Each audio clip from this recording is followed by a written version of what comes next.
Di sini saya akan menjelaskan tentang rancangan pelaksanaan pembelajaran yang telah saya buat pada pertemuan sebelumnya. Nah, yang pertama itu ada nama sekolahnya, yaitu sekolah saya menyantumkan dengan nama SD Negeri 1 Neoplanet. Dan yang kedua itu ada kelas atau semesternya, dan saya memakai kelas 5 dan semester 2. Terus dan temanya itu saya mengambil pada tema 7, yaitu tentang peristiwa dalam kehidupan. Dan yang ke subtemanya itu ada subtema 1 yang saya ambil, yaitu peristiwa kebangsaan masa penjajahan. Dan di sini muatan terpadunya itu yang saya pakai adalah PKN saja. Dan yang ini juga terdapat pada pembelajaran ketiga. Nah, alokasi waktunya ini saya memakai waktu 1 hari. Jadi selama 1 hari itu pembelajaran itu selesai. Dan yang selanjutnya itu ada kompetensi inti. Nah, dalam kompetensi inti ini yang pertama ada menerima, menjalankan, dan menghargai ajaran yang dianutnya. Dan yang kedua itu ada memiliki perilaku jujur, disiplin, bertanggung jawab, santun, dan dapat dipercaya diri. Nah, yang ketiga itu saya memasukkan tentang memahami pengetahuan faktual. Nah, yang keempat itu saya memakai menunjukkan keterampilan berpikir dan bertindak kreatif. Dan selanjutnya ini ada kompetensi dasar dan indikator pencapaian dalam kompetensi. Nah, di sini saya memakai kompetensi dasar, yaitu saya mengambil dari buku yang ada pada tema tersebut. Yaitu pertama, kompetensi dasarnya itu menelaah keberagaman sosial, kebudayaan masyarakat. Nah, indikatornya juga sama seperti menelaah keberagaman sosial, kebudayaan masyarakat. Dan yang kedua itu 4.3-nya saya memakai tentang menyelenggarakan kegiatan yang mendukung keberagaman sosial, kebudayaan masyarakat. Nah, pada indikatornya juga saya memakai yang sama seperti kompetensi dasarnya, yaitu tentang menyelenggarakan kegiatan yang mendukung keberagaman sosial, kebudayaan masyarakat. Nah, yang selanjutnya itu ada tujuan pembelajaran.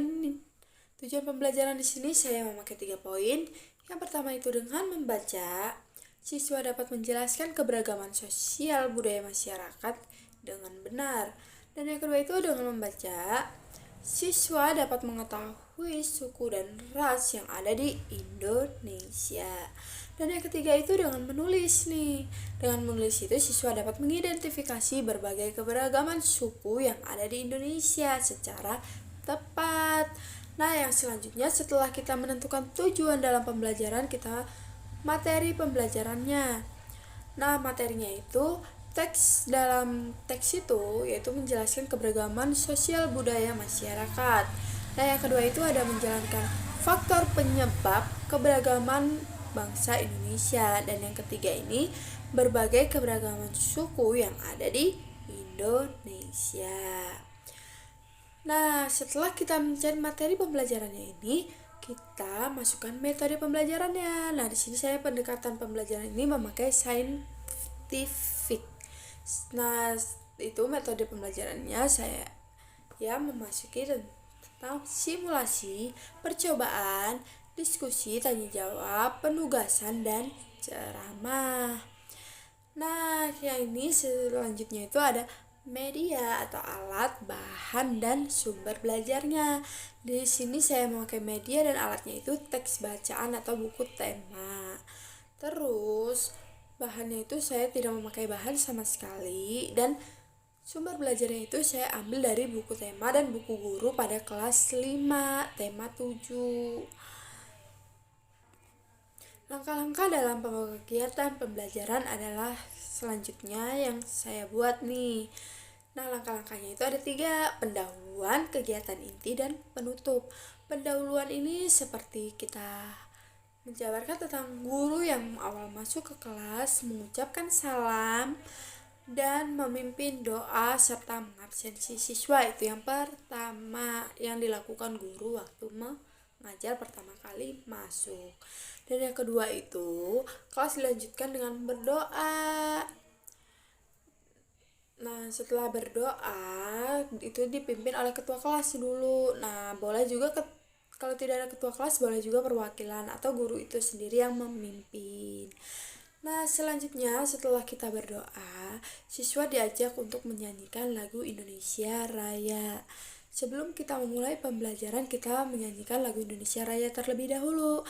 Setelah itu, guru memeriksa nih kerapian dari siswa atau kerapian juga dari kebersihan kelas. Nah, setelah itu juga guru dapat mengulas kembali materi yang sudah dijelaskan minggu sebelumnya. Selanjutnya pada kegiatan inti. Nah, pada kegiatan inti ini aku memakai pada masuk yang ke Ayo Membaca. Nah, di sini Ayo Membaca ini guru ini mengajak siswanya untuk membaca tentang keberagaman sosial kebudayaan Indonesia. Nah, setelah kita Ayo Membaca ini ada Ayo Berdiskusi. Tuh, pada Ayo Berdiskusi ini siswa diminta untuk saling berdiskusi mengenai keberagaman seperti mengenal suku dan ras yang ada di lingkungan mereka ya. Nah, selanjutnya itu guru menciptakan suasana tanya jawab nih kepada siswanya. Boleh siswa yang bertanya jawab dan guru juga yang bertanya kepada siswanya atau siswanya bertanya kepada temannya. Nah, selanjutnya setiap peserta diskusi itu berhak untuk mengungkapkan pendapat mereka. Nah, mereka boleh mengemukakan pendapat mereka. Setelah itu, perwakilan dari kelompok atau perwakilan dari siswa tersebut itu maju ke depan untuk menjelaskan hasil yang sudah mereka diskusikan.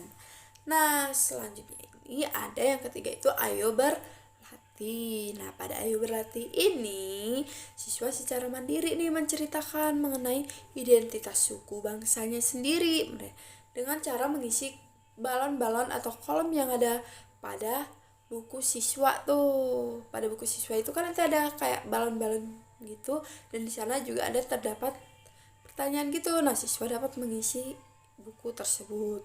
Nah, setelah siswa mengisi pada kolom pertanyaan yang terdapat pada buku tersebut, nah itu bukunya dikumpulkan. Selanjutnya ini ada kegiatan penutup. Pada kegiatan penutup ini siswa bersama guru itu melakukan refleksi atas pembelajaran yang telah berlangsung. Seperti yang pertama ini, apa saja yang telah dipelajari pada hari ini. Dan yang contoh kedua itu tuh seperti apa yang akan dilakukan siswa untuk menghargai perbedaan di sekitar dia atau perbedaan di kelas saja yang simpel. Nah, setelah itu tuh siswa bersama guru itu menyimpulkan hasil materi atau pembelajaran yang mereka dapat pada hari ini. Nah, selanjutnya itu guru memberikan tugas nih kepada siswanya. Setelah memberikan tugas, nah sebelum pulang itu guru juga dapat menyanyikan atau bermain game terlebih dahulu untuk melatih konsentrasi mereka dan semangat mereka nih. Kita mau ngetes kefokusan mereka, apakah dari tadi mereka fokus atau tidak. Nah, setelah itu guru mengajak siswa nih untuk menyanyikan lagu daerah atau lagu nasional sebelum pulang. Nah, setelah itu kelas ditutup dengan mengucapkan doa bersama dipimpin oleh ketua kelas. Selanjutnya guru mengucapkan salam dan siswa boleh pulang. Nah, itu adalah langkah-langkah dalam pembelajaran. Nah, sekarang ini teknik penilaian. Di sini saya memakai teknik penilaiannya itu yaitu yang pertama itu ada penilaian sikap nih. Hal-hal yang menonjol, siswa itu disiplin atau tidak, mereka itu baik atau tidak, sikap mereka baik atau tidak, jadinya itu dinilai. Nah, yang kedua itu penilaian pengetahuan. Nah, dari penilaian pengetahuan ini dapat juga diberikan soal-soal kepada siswa atau ketika mereka melakukan diskusi atau waktu adanya tanya jawab. Itu juga bisa masuk ke dalam penilaian pengetahuan. Nah, selanjutnya itu ada remedial. Remedial itu adalah untuk siswa yang tidak tuntas dalam pembelajaran. Maksudnya itu nilai mereka masih kurang nih, itu bisa diberikan remedial untuk siswa itu dapat nilainya menjadi lebih baik dari yang sebelumnya. Nah, yang selanjutnya itu pengayaan. Pengayaan ini diberikan kepada siswa yang sudah mampu menyelesaikan pembelajaran atau materi itu terlebih dahulu, dan itu siswa tersebut membantu temannya untuk menjelaskan atau mengajari temannya. Nah, guru dapat nih memberikan seperti itu supaya mereka juga dapat nih untuk saling bantu. Nah, yang selanjutnya itu seperti pada contoh yang udah saya buat sebelumnya, itu saya membuat seperti bentuk instrumen penilaiannya, yaitu ada nomornya, ada tanggal, ada nama siswa, catatan perilaku siswa, bentuk sikap mereka, sama tindak lanjutnya. Nah, setelah itu tuh ada pendalaman penskoran. Pendalaman penskoran itu adalah kreatif siswa, itu dapat nilai plus. Terus ada kemampuan dalam menjawab soal juga, mereka dapat nilai nih. Terus penilaian tugas mereka, pertanyaan. Nah, di sana kan tadi sudah disuruh mengerjakan. Nah, itu ada nanti ada tuh soalnya, benar berapa, salah berapa, dan itu pencapaiannya. Itu skor maksimalnya berapa, terus skor perolehan mereka berapa, nanti di sana dicantumkan. Nah, setelah mendapatkan penilaian tersebut, penilaian itu dijadikan 1. Nah, dalam penilaian itu juga siswa ketika mampu mengisi itu mendapatkan 30 poin kan ada mandiri tadi tuh. Nah, kalau mampu untuk mengisi keseluruhannya itu 30 poin.